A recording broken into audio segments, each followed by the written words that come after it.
बहुत मोहतबर शख्सियत डॉक्टर अता आब्दी साहब मौजूद हैं, और आइए मैं आवाज़ देता हूँ इस दौर के बहुत ही मोहतबर कलाकार जनाब डॉक्टर वजीद अहमद आज़ाद साहब को कि वो आएँ और अपने जज्बात का इज़हार करें। बहुत शुक्रिया। आज के इस मजलिस के सदर मोहतरम डॉक्टर अता आब्दी साहब, डायस पे बैठे उस्ताद मोहतरम प्रोफेसर शाकिर खलीक साहब और दूसरे मोअज़्ज़िज़ीन हज़रात, आज मौका है जनाब आफ्ताब गाजी साहब की किताब पे गुफ्तगू करने का। कबल के मैं गुफ्तगू करूँ किताब पे, गरचे ये मौका हरगिज़ नहीं है कि इस संजीदा गुफ्तगू को मैं आपके सामने पेश कर सकूं, लेकिन ये ज़रूरी जान पड़ता हूं कि आज की इस महफिल में गाजी साहब का एक नया कारनामा जो हम सब पे मुनकिस हुआ है, उस सिलसिले में बात रख दूं। शायरी भी खूब अभी हो रही थी, लोगों ने अपनी राय भी रखी, जो टॉपिक सामने दिख रहा है उस पर भी कुछ लोगों ने गुफ्तगू की। एक बात समझे मेरे ये आ रही है कि जितने हजरात यहाँ बैठे हुए हैं सभी इल्म फाहम हजरात हैं।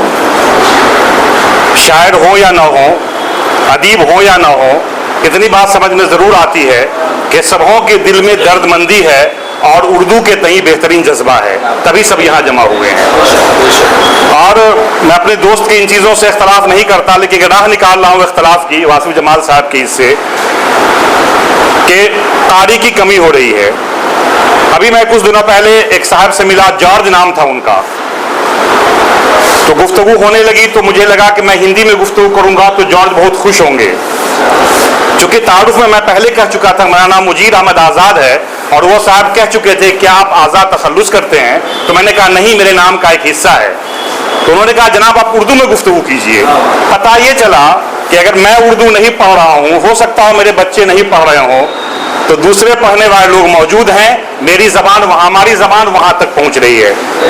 नाउमीदी मेरे हिसाब से बहुत कुफ्र है, वैसे बेशक तमाम लोगों की अपनी राय हो सकती है। आज गुफ्तगू करनी है रविश नश्तर पे। शायर हैं जनाब आफ्ताब आलम गाजी साहब। किसी किताब के पढ़ने का मेरा अपना अलग नज़रिया है, मैं किताब को आखिर से पढ़ना चाहता हूँ। वजह इसकी ये रहती है कि मैं शायर को जानना चाहता हूँ, उसकी शख्सियत को जानना चाहता हूँ। तो जब किताब पलटेंगे आप तो आप गाजी साहब के बारे में आपको मालूमात होगी। तो जैसा कि सभी लोग कह रहे थे, और किताब में इनके कवायद से अंदाज़ा होता है कि ये पहले से लिख रहे हैं, बल्कि लिख ही नहीं रहे हैं।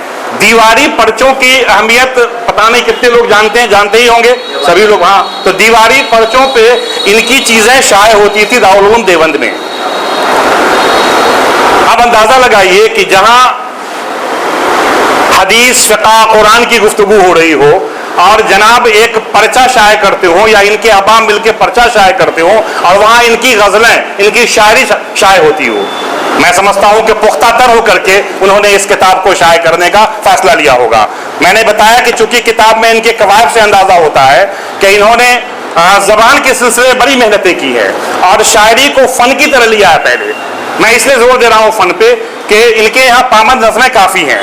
चूँकि तफसीली गुफ्तगू होती तो शायद उन जिहाद पे मैं रोशनी डाल पाता जो आम तौर से पढ़ते हुए आम कारी वहाँ तक नहीं पहुँच पाता है। इनके यहाँ पाबंद नज़में बहुत तो नहीं है, लेकिन मिकदार में कमी के बावजूद सर अगर मुताला किया जाए तो इनके यहाँ पाबंद नज़में मुतासिर करती हैं, काफ़ी मुतासिर करती हैं इनकी पाबंद नज़में। अब नाम से अंदाज़ा कीजिए, जिन्होंने नाम रखा अपने पाबंद नज़मों के मुराद वो नज़में जिनका उन्वान दिया हुआ, उन्वान के तहत उन्होंने अपना इजहारिया किया, मंजूम इजहारिया किया हुआ हो। देखिए इन्होंने इनकी नज़में भारत, माजी, हाल और मुस्तकबिल, एक नज्म जो काफी मुतासिर करने वाली आपके लिए, जो आप पढ़ेंगे इसको तो फिर नया ताजमहल देख लीजिएगा आप। नया ताजमहल पढ़ेंगे तो आपको अंदाजा होगा कि शायर न सिर्फ अपने हिस्ट्री से, अपने तारीख से वाकिफ है, बल्कि शायर आज के दिन में भी जी रहा है। वह सिर्फ ताजमहल के हुस्न को नहीं देख रहा है, बल्कि वो मवाजना करना चाहता है आज की उन इमारतों से जिसको हम लोग देखते हैं और फिर ताजमहल को देखने की ख्वाहिश रखते हैं। फिर पढ़ेंगे, देखेंगे आप, शजरकारी पढ़ लीजिए आप। आज का उन्वान है, ये आज के दिन का उन्वान है। पूरी दुनिया में एक मुहिम चली हुई है और उस मुहिम की तरह हम दरख्त लगा रहे, उगा रहे हैं, और इनके यहाँ मंजूम शक्ल में, पाबंद नज़्म के शक्ल में ये मौजूद है। मैं मुबारकबाद दूंगा आपको ऐसे दौर में जबकि लोग गज़लों पे काफ़ी मेहनत कर रहे हैं, गज़लिया शायरी हम सबके यहाँ मौजूद, वाफिर तादाद में मौजूद हैं, आप पाबंद शायरी भी करते रहें, बड़ी बात है ये। अल्लाह करे अगला मजमुआ जो आपका हम देखें तो वो पाबंद शायरी से, नज़मों से भरी हुई हो, ये एक नेक शगुन होगा। दरभंगा स्कूल ऑफ थॉट्स के लिए सर, दरभंगा में जो उर्दू की जो महफिल है, उर्दू का जो माहौल मिजाज है, उसमें एक बड़ी बात होगी। मुझको लगता है उस्ताद मोहतरम लोगों के बाद या फिर हम लोगों के नस्ल से पहले की नस्ल के बाद अब पाबंद नस्ल लिखने वाले कम लोग बचे होंगे, ऐसा नहीं, मौखिक बैठे हैं तो बताएंगे होंगे, लेकिन असातिज़ा हज़रात के बाद पाबंद नस्ल लिखने का सिलसिला जरा कम सा हो गया है। हम सब रदीफ व काफिया की पाबंदी में लग जाते हैं, शायरी करते हैं तो गजल को अपनी फिक्र से ही लबालब करने की कोशिश करते हैं, जरा फैल के नहीं लिखते हैं। ये इनकी खूबी थी। आगे चलते हैं। इन्होंने गजलिया अशार में इनका हुलिया हुब्बा देखा है हम, और गजल के अशार देखे हैं, तो आपको अंदाजा होगा कि जो पुरानी इश्किया शायरी है, जो कदीम रिवायत है शायरी की, हुस्न इश्क का जो मेयार और मिजाज है मीर के यहाँ, कि सब कुछ कहते भी नहीं है और इश्क की बात कह जाते हैं। इन्होंने कोशिश की है, मैं बड़े शायर इनका मवाजना नहीं कर रहा हूं, लेकिन मैं ये कहना चाह रहा हूं कि इन्होंने रिवायत की उस कड़ी को पकड़ रखा हुआ है जिसको थाम करके यकीनन वो कामयाब हुए अपनी इश्किया शायरी के लिए। पता नहीं मुहक्किक और नाकदीन अगर आपकी इस किताब का बिलवास्ता मुताला करें और उन तमाम गोशों पर रोशनी डालें तो नई नई बातें सामने आ जाएंगी। आज से मुबारकबाद देने का दिन था, ये बात मैंने यूं ही बरसबीले तज़किरा कर दिया हुआ है। जाते जाते बज़्म रहबर के सिलसिले में इनके सुदूर और इनके हुदारान ने गुफ्तगू की। मैं यहाँ 1 मिनट लेकर के मनोवर साहब से, जो आपके एंकर हैं, उनसे गुफ्तगू कर दूँ। जनाब फारूक आज़म अंसारी साहब के सिलसिले में, चूंकि बज़्म रहबर का जिक्र आता है, बज़्म रहबर का जिक्र हो और उनका नाम नामी ना आए, बल्कि यहाँ से बोलते बज़्म रहबर कहूँ और उनका नाम ना लूँ तो नामनासिब मालूम पड़ता है। उनका खुलूस ही बज़्म रहबर है। इस शहर में अगर शायरी के लिए कोई बज़्म आज तक जिंदा है तो वो मरहूम फारूक आज़म अंसारी साहब की सबील से ही जिंदा है। अल्लाह तबारक व तआला उनको करवट वजन नसीब फरमाए, आमीन। हाज़रीन, आज के दिन बस इतना सारा काम करके मैं यहाँ जाना चाहता हूँ, जो बहुत ज़्यादा है, कम नहीं है, कि जनाब आफ्ताब आलम गाजी साहब को उनके शेरी मजमूए पे, करते ये सारे किताब पहले से हैं, इनकी किताबें हैं और इनकी किताबों की अहमियत है। जिन मौज़ूआत इनकी किताबें हैं, अगर उन मौज़ूआत की तरफ आपका जहन जाए तो आप इनकी शायरी की, जैसा कि एहतशाम साहब ने कहा कि भाई शायरी से ज़्यादा ज़रूरी चीज़ें और भी हैं, मैं ये हरगिज़ नहीं कहूँगा, लेकिन उन मौज़ूआत को अगर आप देखेंगे तो गाजी साहब वहाँ कामिल मालूम पड़ते हैं। वहाँ हवाले की चीज़ें, उनकी किताबें हवाला में ली जाती हैं। मैंने कई मज़ामीन ऐसे पढ़े हैं जो आफ्ताब आलम गाजी किताबों से हवाला अखज़ किए गए हैं, तो वो अपनी जगह है। लेकिन आज के दिन में बहस से शायर हम सब के बीच एक नई किताब देने के लिए जनाब आफ्ताब आलम गाजी साहब, आपको बहुत बहुत मुबारकबाद, दिल से मुबारकबाद। और एक दरख्वास्त, अपनी किताब पे गुफ्तगू करने के लिए एक अलग से महफिल का इनेकाद कीजिए। बहुत बहुत शुक्रिया जनाब।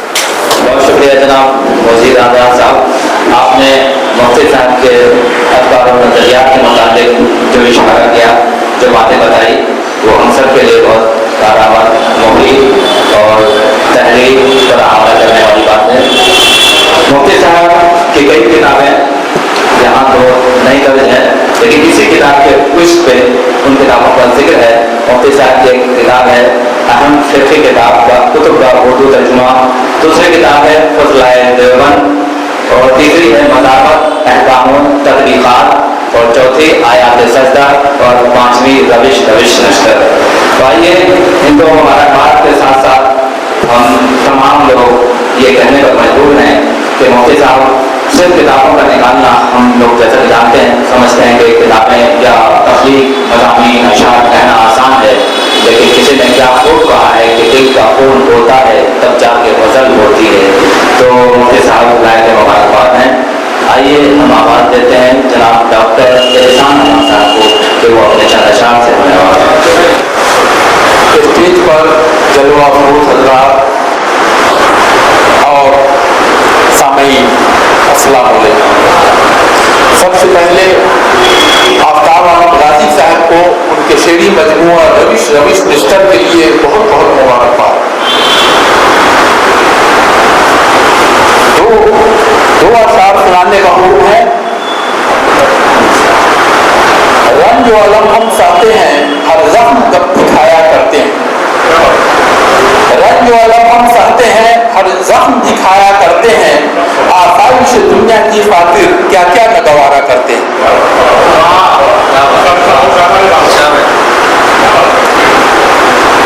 دوسرا شعر ہے ہر موج بلا کا شام و سحر بنتے ہیں نشانہ بھی لیکن. ہر موج بلا کا شام و سحر بنتے ہیں نشانہ بھی لیکن اے جان وفا ہم پیش خدا تیری ہی تمنا کرتے ہیں. اور دو اشعار کے ساتھ شکریہ. بہت شکریہ جناب احسان صاحب. حضرات اب میں یہ چاہتا ہوں کہ وہ خوبصورت منظر بھی آپ کی آنکھوں کے سامنے آ جائے جس کے لیے ہم سب یہاں تشریف فرما ہے. اور ہمارے درمیان ڈاکٹر قاسم سلفی صاحب کا بدر سے تشریف رکھتے ہیں. بیمار ہیں, اس کے بعد بھی یہ اردو سے محبت ہے کہ یہاں تشریف لائے. تو مفتی صاحب سے میں گزارش کروں گا کہ اپنے مہمانان کی خدمت میں روش نشست پیش کریں اور اس کی رسم اجرا ادا کی جائے. اور جو لوگ ہیں ان سے گزارش کروں گا کہ اپنے کیمروں میں اس تصویر کو, اس منظر کو قید کر لیں. مفتی صاحب نے بھی اور انسان کیا ہے ریکارڈنگ اور کوئی اور تو اسٹیل فوٹوگرافی بھی لے لیں. مفتی صاحب سے گزارش ہے کہ آپ بیان میں آ جائیں. اور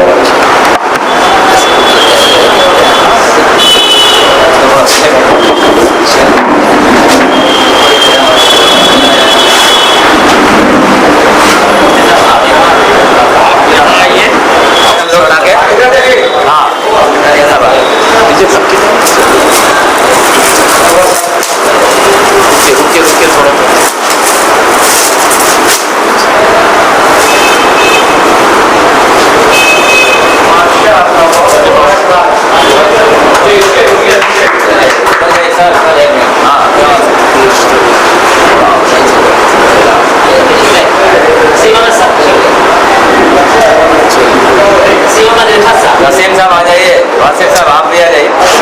میں جگہ بناتا ہوں آپ کے لیے. آئیے مجید صاحب آ جائیے.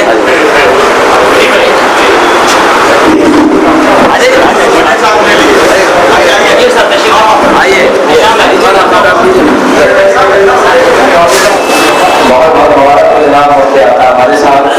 آج آپ کی روش نشر کی رسم اجرا کی گئی اور ایسی معتبر شخصیات آپ کی اس رسم اجرا کے تقریب میں موجود ہیں جو بہت کم اور بہت ظاہر ہے کسی نئے جگہ میں جا پاتے ہیں یا آپ کی محبت ہے, آپ کا احترام ہے کہ سب لوگ آ رہے. تمام حاضرین کی جانب سے, رہبر کی جانب سے اور اہل شہر کی جانب سے آپ کو دلی مبارکباد پیش ہے.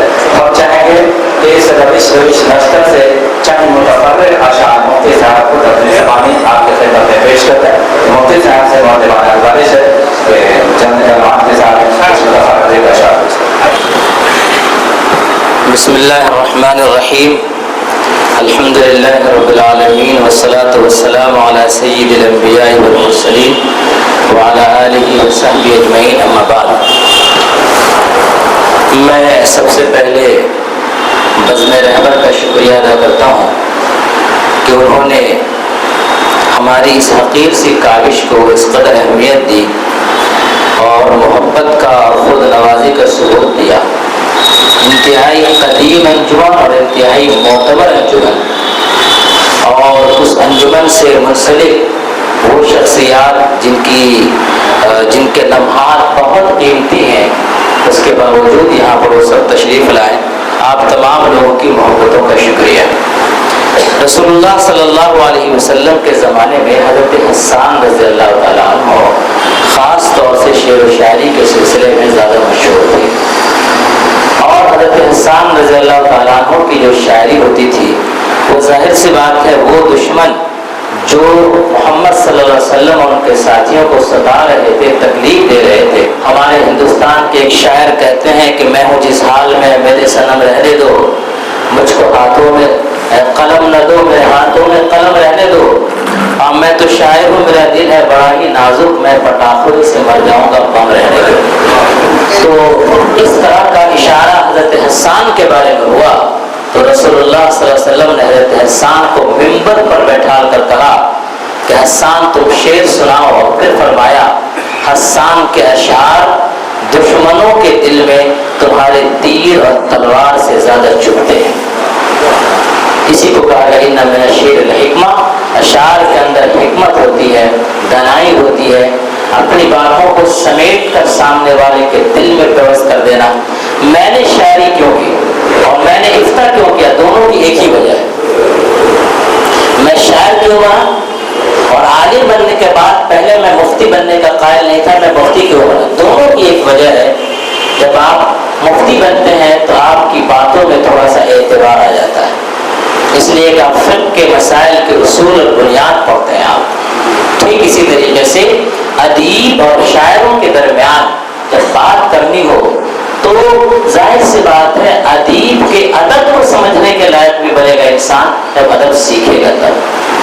वो अदीब जो गहराई के अंदर डूब कर अपनी बात कहता है, कितनी नाकदरी की बात होगी कि उसको कोई समझने के लायक भी ना हो।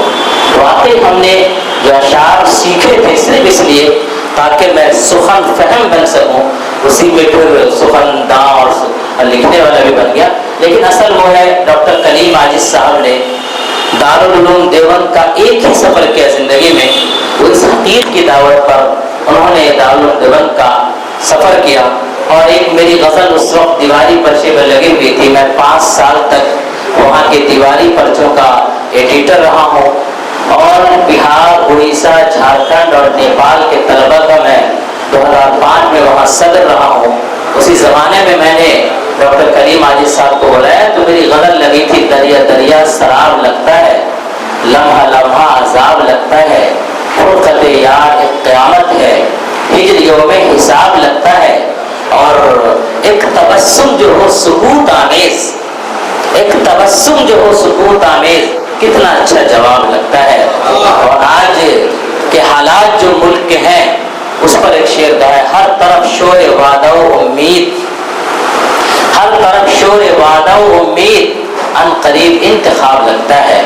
तो ये चंद अशार थे। डॉक्टर कलीम आजिज साहब ने जब देखे तो उन्होंने ताज्जुब के साथ कहा, अच्छा देवबंद में गज़ल भी कही जाती है? तो मैंने कहा जी अल्हम्दुलिल्लाह, दारुल उलूम देवबंद के बानी मौलाना कासिम नानौतवी, उनके जो पोता थे हज़रत मौलाना कारी तैयब साहब कासमी रहमतुल्लाह अलैह, वो बहुत अच्छे शायर और बहुत अच्छे अदीब थे। इसके अलावा हमारे उस्ताद मोहतरम फ़क़ीहुल हसन हज़रत मौलाना खालिद सैफुल्लाह रहमानी साहब बेहतरीन शायर हैं। अलबत्ता अशार को छापने का उनको मौका नहीं मिला या उन्होंने मुनासिब नहीं समझा।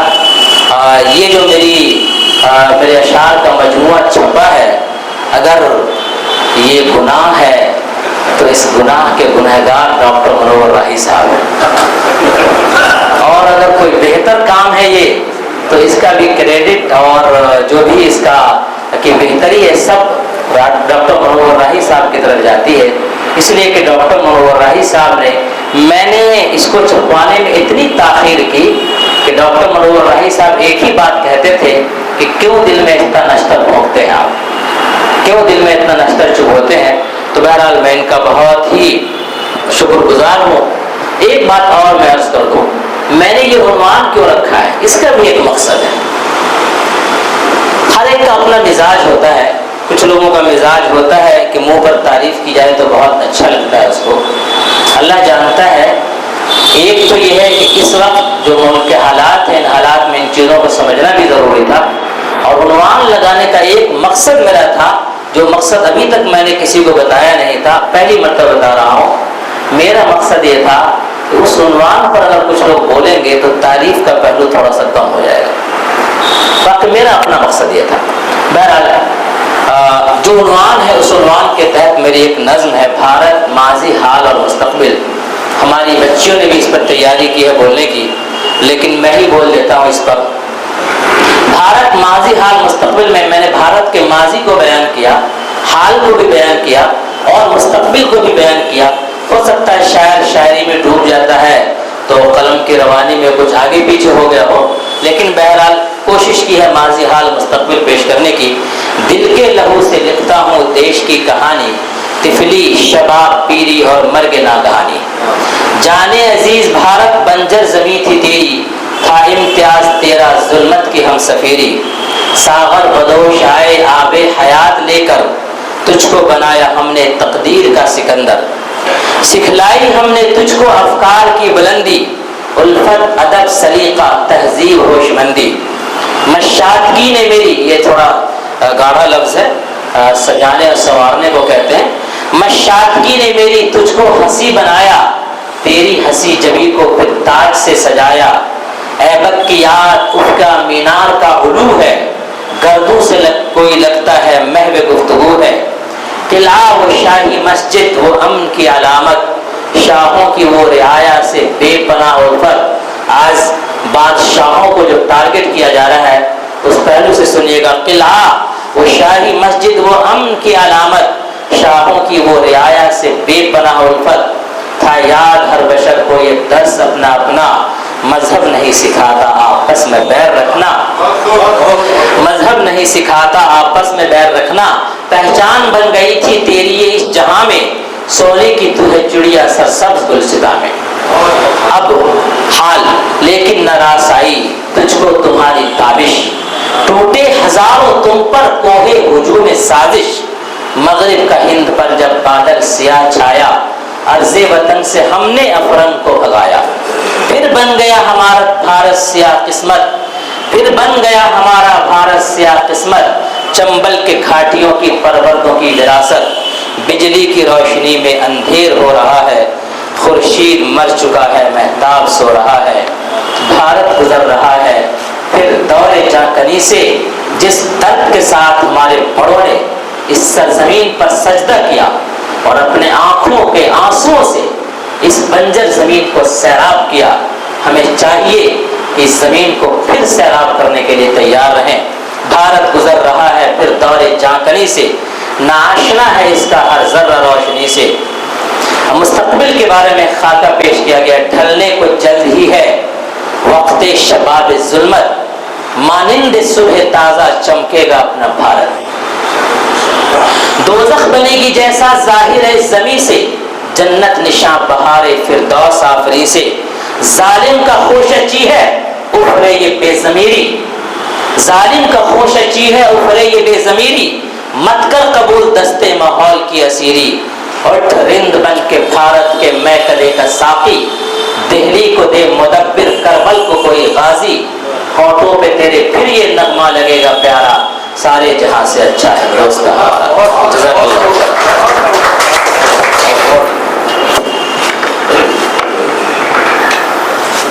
جزاک اللہ خیر، بہت بہت مبارک جناب مفتی عطا قادری صاحب۔ اور میرا یہ ماننا ہے کہ وہ قوم مردہ ہے جس قوم کے پاس اپنا کوئی شاعر نہیں، کیونکہ قوم شاعر قوم کا ترجمان ہوتا ہے، اور شاعر جب ایک عالم ہو تو پھر اس شاعری کا کیا کہنا۔